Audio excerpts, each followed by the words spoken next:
Korea is ushering in the Year of the Rabbit with various popular practices to mark the start of a new year, including fortune-telling. So why are Korea's youth turning to fortune-tellers? Do superstitions serve to help or hurt during times of uncertainty? And what does the Year of the Rabbit imply?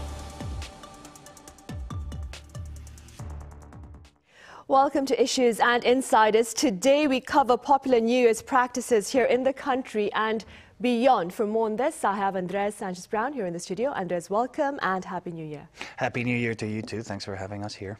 Right, I also have Walter Sim live on the line over in Tokyo. Walter, it's great to have you back.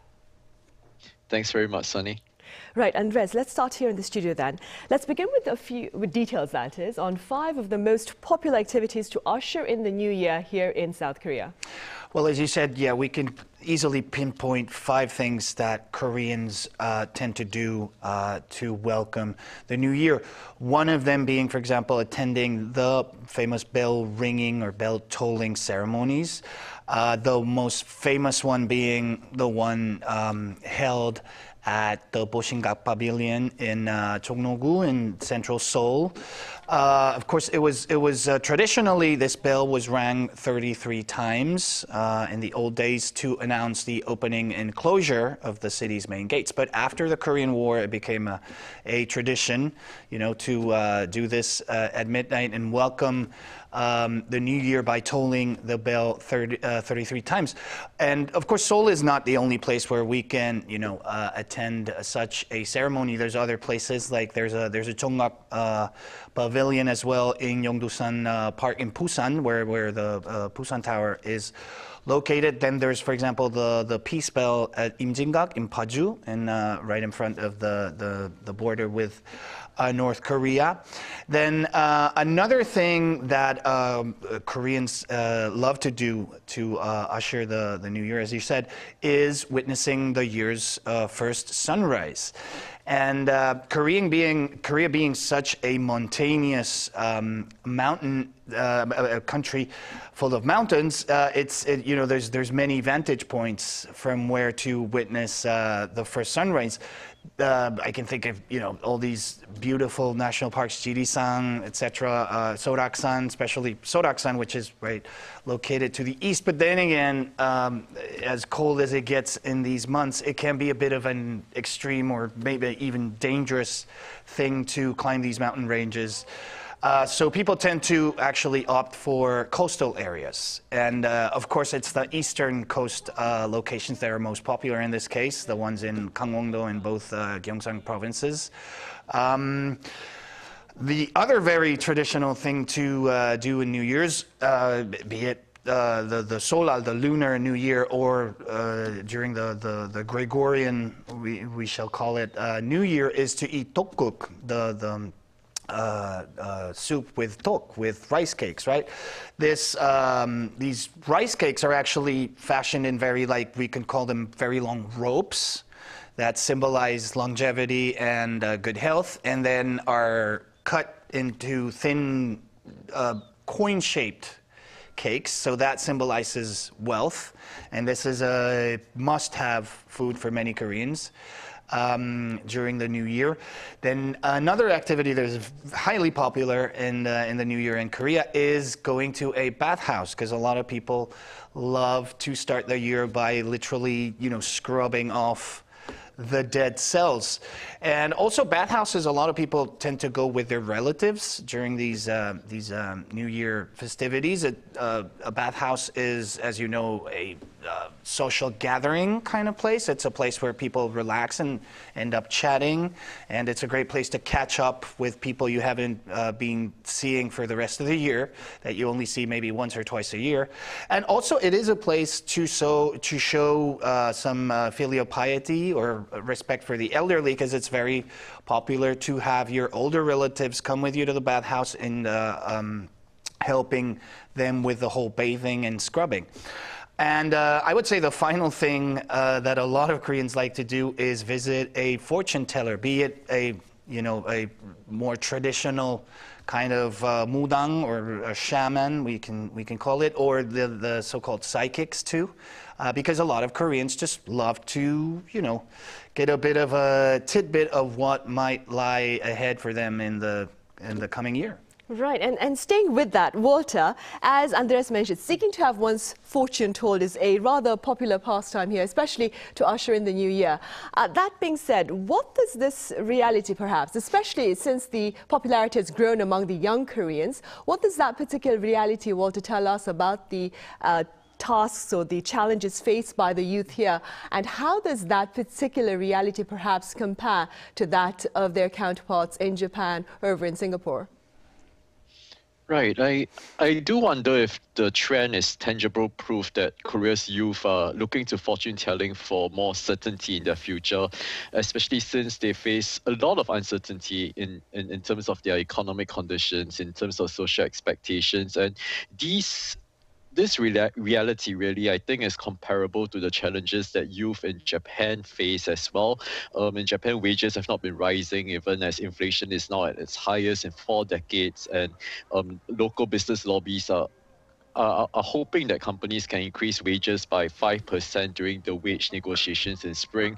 Social expectations are also very strong here in Japan, and one thing I've noticed among Japanese youth is that they can be very luxury brand conscious, especially with the image that they portray outward, closely associated with their status and the concept of face. But this also comes at a very hefty cost, and many would actually scrimp on their day-to-day necessities just to afford that one luxury item so as to look good to the public. So I think this really connects to larger society issues, especially in East Asia. The bigger question, I think, is that, if people face these economic pressures on the day-to-day basis, how can they be expected to get married? How can they afford to have children? Economic challenges, I would say, are much more muted for youth in Singapore. Statistics have also shown that in Singapore, Singaporeans have twice the GDP per capita than that of both Japan and South Korea. But on the topic of fertility issues, well, Singapore also has fertility problems. There was a Stop at 2 campaign in the 1970s where the government encouraged families to have no more than 2 children. And I think the effects are still lasting till today. Right, I see. And Andres, as a journalist based here in South Korea, how do you explain this trend of turning to fortune tellers instead of perhaps seeking out professional assistance, if I may? Well, as Walter just mentioned, I think, youth feel, and this is not particularly this moment, when someone, when you're young, uncertainty is basically what you have ahead of your life, right? Because you're still young and you're not financially very secure. Of course, 2022 has been a year full of uncertainties, and we're going to see that in 2023 as well. With the war in Ukraine, the pandemic still lagging.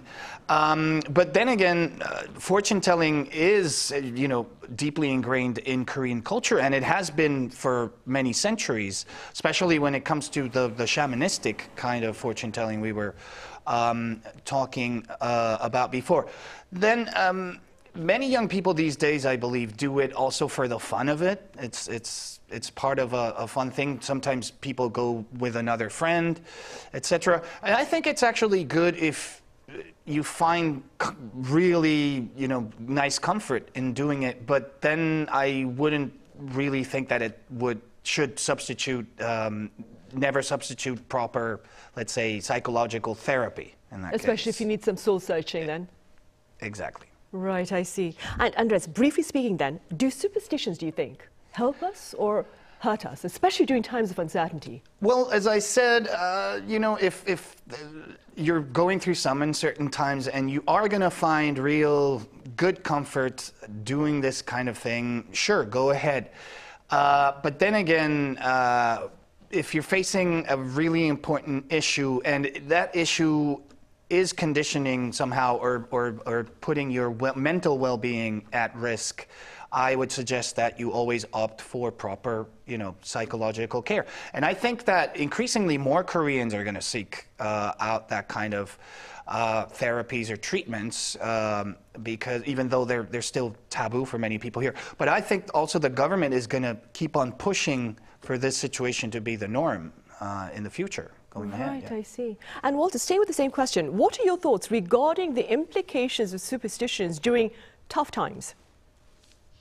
Well, I perfectly agree with what Andres just said.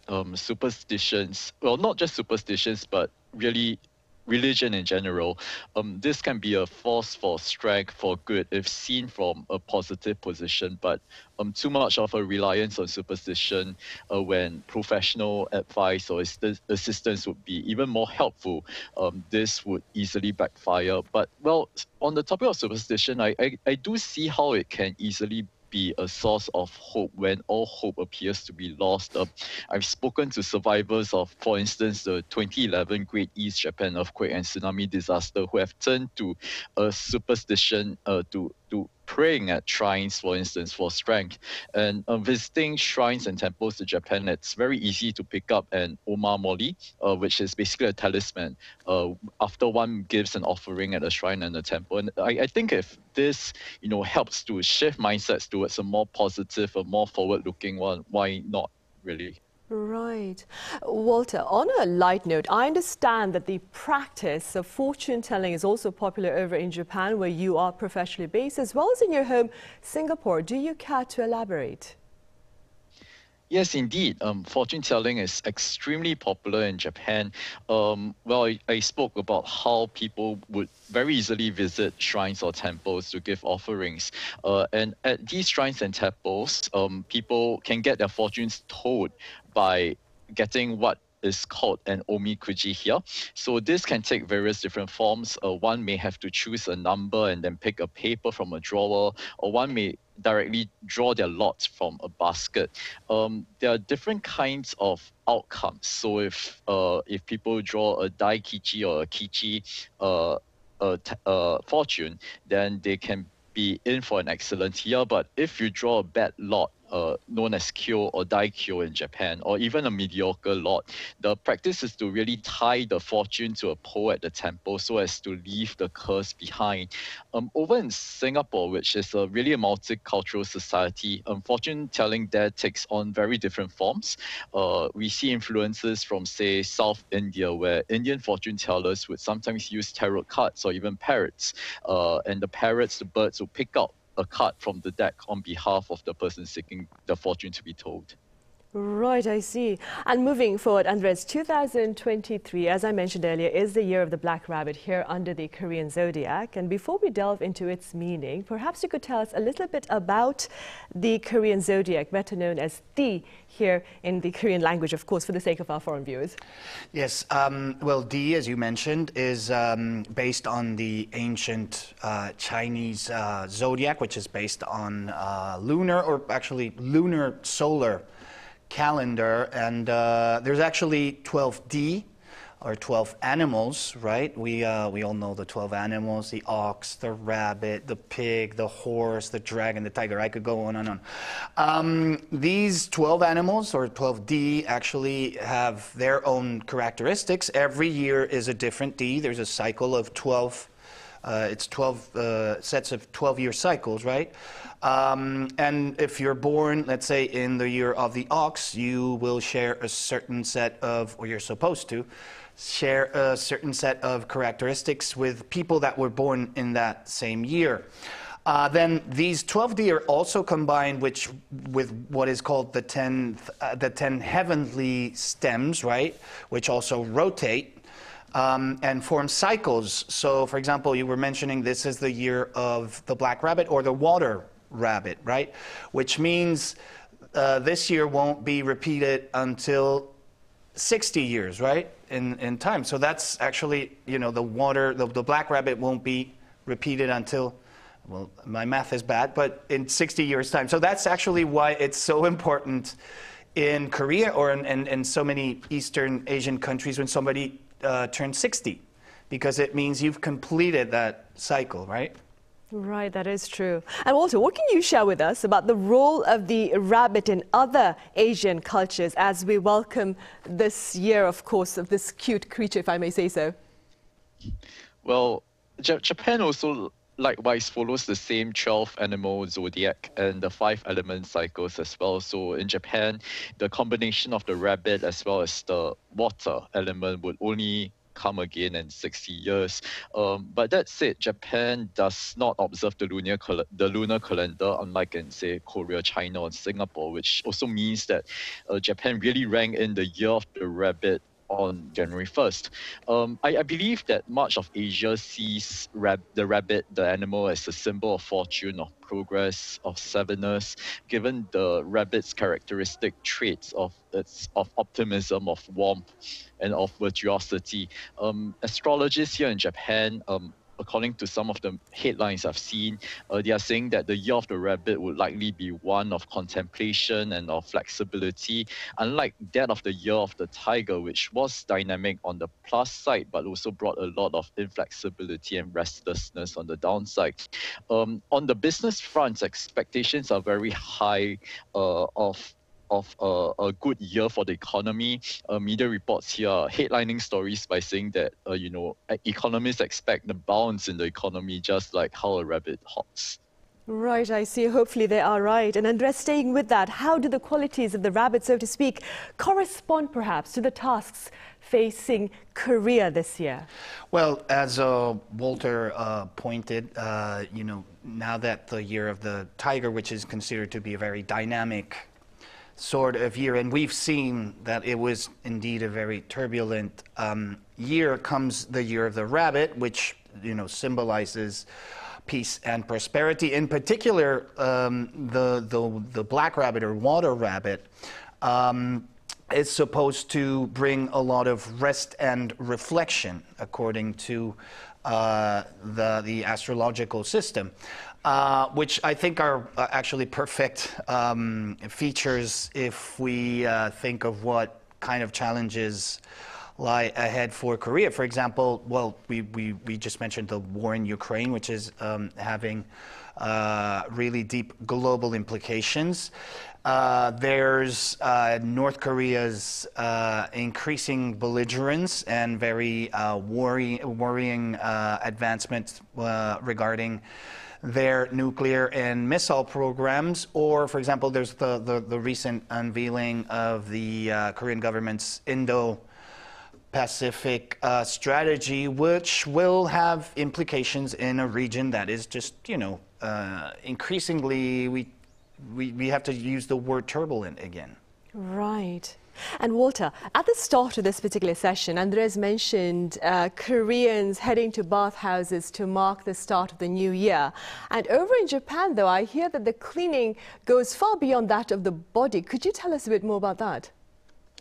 Well, yes. So there's a practice here in Japan known as the osoji, or New Year cleaning. And this is a custom where basically people deep clean their houses by chucking out unwanted items in the old year, so as to be able to start the new year on a clean slate. This is a centuries-old custom, and it has a very deep relationship, I think, to Shintoism. There's a general overarching belief amongst locals that they are unable to welcome the deities, the Shinto deities, into their home to herald in the next year, the new year, if their house is dirty. On the note of superstitions, there are actually many other superstitions here in Japan that are also being done to ring in the new year. And these customs, like the osoji, have lasted for centuries, and they are seen as a lucky charm that is better followed than not. Otherwise, who want a year to be to not start on a good note just because they did not follow a centuries-old custom, right? So people tend to ward off the old and bring in the new by doing things like the Hatsumode, which is to visit a shrine or a temple in the first days of the new year to give offerings, to watch the first sunrise, where they can pray for prosperity and success. And this also manifests in food. On New Year's Eve, there's a practice known as the toshikoshi soba, where people eat the soba noodles. The soba is seen as easy to break, and eating the soba symbolizes erasing the hardships and misfortunes of the old year. And over the New Year's holiday, people eat the osechi, which is basically a collection of several traditional Japanese foods, each of which have a very symbolic meaning, be it For instance, prawns are taken to mean longevity. The lotus root is taken to mean good luck, for instance. Right, I see. And staying with such New Year practices, actually, Andres, we have a second celebration for the New Year. That would be our Lunar New Year, which starts, the actual holiday, of course, starts on the 21st, but the actual day is the 23rd of January this year. Could you tell us a bit more about our Solal?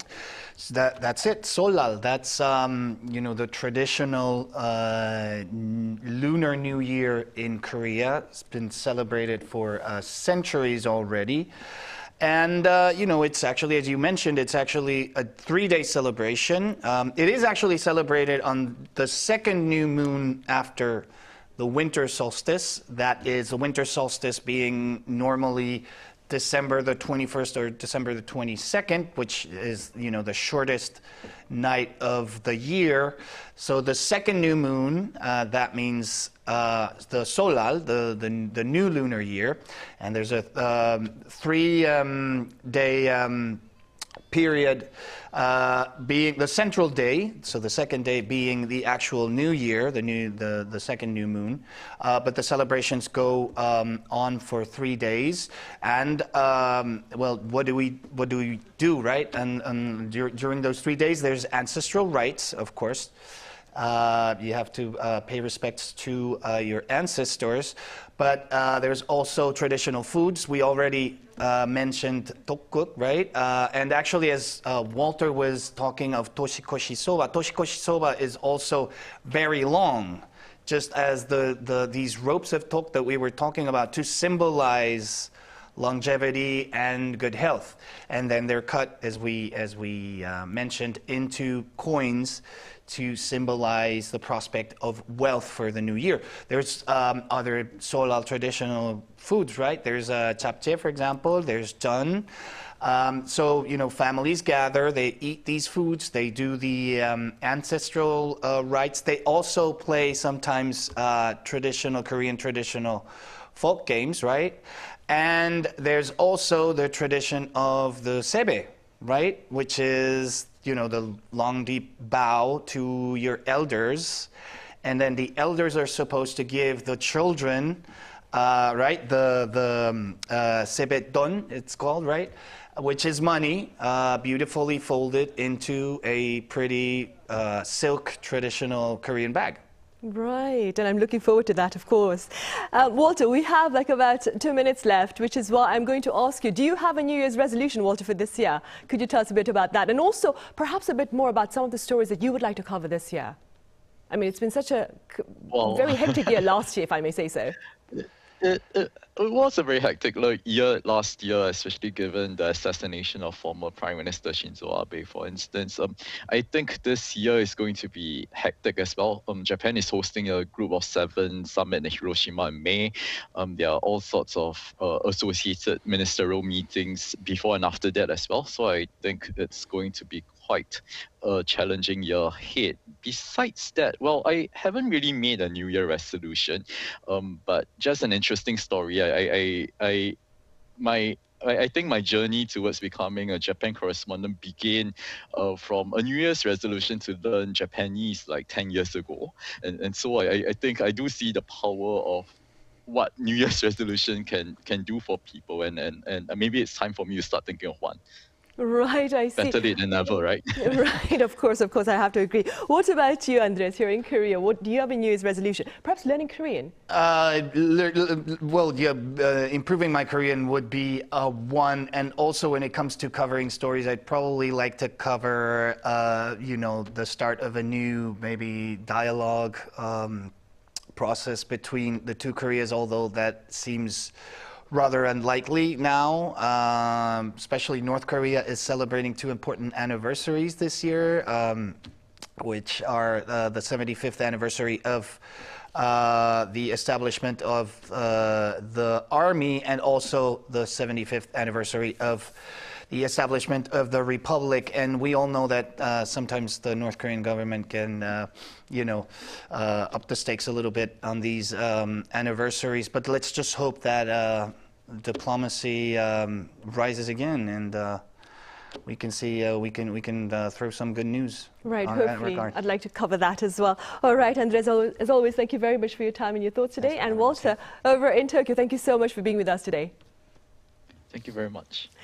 Right, well, that brings us to the end of this edition. We'll be back same time tomorrow with a look at Korea's cultural assets. Join us then. Thank you for now.